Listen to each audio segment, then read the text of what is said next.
Hello friend जय जगन्नाथ सुभद्रा हिताधिकारी मैंने पुणी आउ थे गोटे बहुत बड़ खुशी खबर आसूँ जो मानकर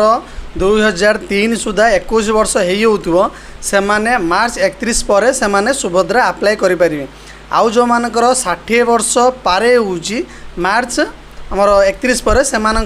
टोटाली रिजेक्ट हो सुभद्रा लिस्ट रु ना कटिज जो मानकर 21/2003 सुधा पूरी होची से आसिक तुरंत गोटे गोटे डीबीडी अकाउंट करई दियंतु कहीं राखी पुनई सुधा से 3टा किस्ती पड़ो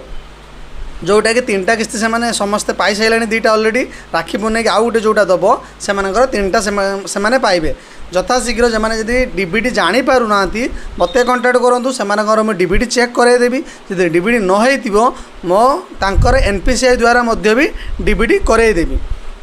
जो मैंने पाखापाखि पोस्ट ऑफिस की जाकि जदि आईपीबी अकाउंट करे पारे आहरी भल कथा ना जो पाखापाखि बैंक रे थे बैंक रू गले प्रायतः बहुत झंझट होची गोटे डीबीडी करने केते केवाईसी कौन लगुच तार ठीक ना किंतु बेटर हम एनपीसीआई मध्यम करे नेले पूरा जल्दी होची जो मैंने करने चाहूँ एनपीसी बाय डीबीडी मो सहित कंटाक्ट करूँ से तुरंत डीबीडी 24 घंटा भितर करदेवी।